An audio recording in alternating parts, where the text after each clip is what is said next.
Hello and welcome to day 6 of Azerbaijan. Day 6 हमारा Azerbaijan में last day था और ये डे हमने सोचा हम गुजारेंगे बाकू में।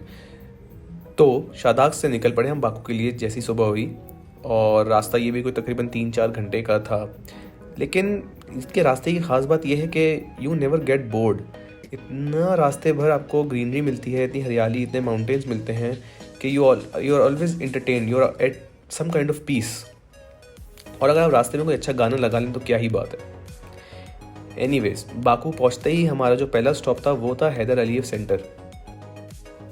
हैदर अलीफ सेंटर जाना जाता है अपने मुनफरिद या फिर आप कह सकते हैं डिस्टिंक्टिव डिज़ाइन की वजह से, और वाकई देखने में और लगता है कि कैसे एक बिल्डिंग इस डिज़ाइन की भी हो सकती है। बट नॉनदलेस आखिर इसको बनाने वाली भी लेजेंडरी आर्किटेक्ट ज़ाहा हदीद है, जिनको इसका कॉन्ट्रैक्ट 2007 में दिया गया था और इसकी ऑफिशियल इनॉग्रेशन 2012 में हुई थी। Heydar Ali centre has been named after Azerbaijan's ex president mister Heydar Aliyev, जिन्होंने सर्व किया था from 1993 to 2003। Heydar Aliyev centre के बाद हम पहुंच गए थे आई लव बाकू साइन। वहाँ पे हमने थोड़ी पिक्चर्स खिंचवाई और वो बिल्कुल हैदर अलीफ सेंटर से नीचे उतर के ही था। उसके बाद हम गए लिटिल वेनिस। लिटिल वेनिस हम डे 3 भी आए थे, बट उस टाइम हमने बोटिंग नहीं की थी, तो इस बार वी मेड श्योर कि हम बोटिंग करें। और बोटिंग करते वक्त वाकई ही यूरोप वाइब्स आ रही थी और ये काफ़ी अच्छा एक्सपीरियंस था।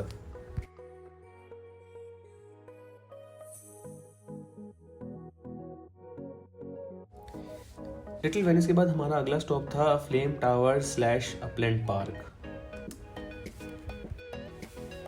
अपलैंड पार्क का रास्ता आता था मार्टियर्स लेन से गुजर के। मार्टियर्स लेन बेसिकली एक मेमोरियल साइट है जहाँ पर सारे अज़रबैजानी मार्टियर्स यानी कि शहदा को दफनाया गया है जो कि सोवियत यूनियन ने मारे थे during the black January in 1990। Martyrs park के बाद हम पहुंच चुके थे the upland park. The upland park is actually the highest point in Baku. एक तरफ ऑन द लेफ्ट साइड आपको दिख रहे हैं फ्लेम टावर्स और राइट साइड पे you can get the view of whole Baku. तो काफ़ी अच्छा एक्सपीरियंस था, काफ़ी वहाँ पे लोग आए हुए थे एंड वहाँ पे हमने काफ़ी पिक्चर्स ली and I think it was the highlight of the day. Upland Park के बाद हम पहुँचे फ़ौरन निज़ामी स्ट्रीट, क्योंकि अब लग रही थी काफ़ी भूख और अब हमें कुछ खाना खाना था। तो हमने सोचा निज़ामी स्ट्रीट पे देख एक्सप्लोर करते हैं, क्योंकि निज़ामी स्ट्रीट पे एक्चुअली काफ़ी अच्छे ऑप्शन हैं खाने पीने के।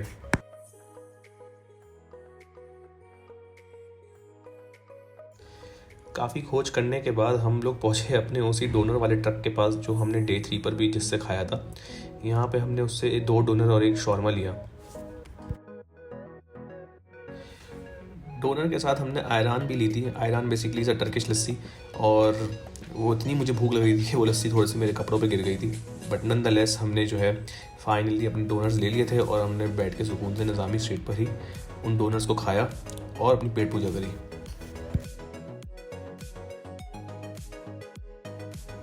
निज़ामी स्ट्रीट पे हमें मज़ा आ रहा था, तो फिर हमने सोचा शाम भी वहीं गुजारते हैं, तो फिर हम निज़ामी स्ट्रीट पे ही रुक गए। थोड़ी स्ट्रीट परफॉर्मेंसेस देखी,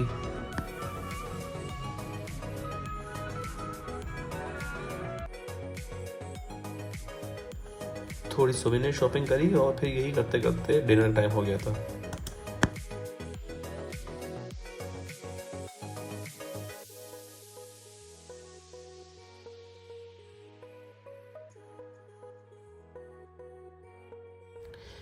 डिनर में हमने खाई Turkish dish which is called actually टंटनी।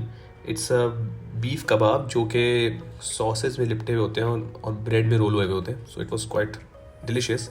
इतना अच्छा लगा कि हमने पैक करा के होटल ले जाने का भी फैसला किया। खाने के बाद मीठी क्रेविंग ना हो ऐसा हो नहीं सकता, तो फिर हम चले गए एक बकलावा शॉप और वहाँ हमने की बकलावा की शॉपिंग। वहाँ पे काफ़ी सारे टाइप के बकलावास थे, कैरमल, पिस्ता, lotus, what not.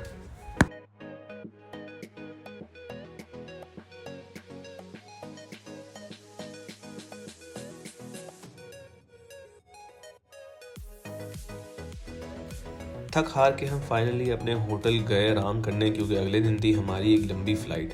And that is all from the Azerbaijan series of travels.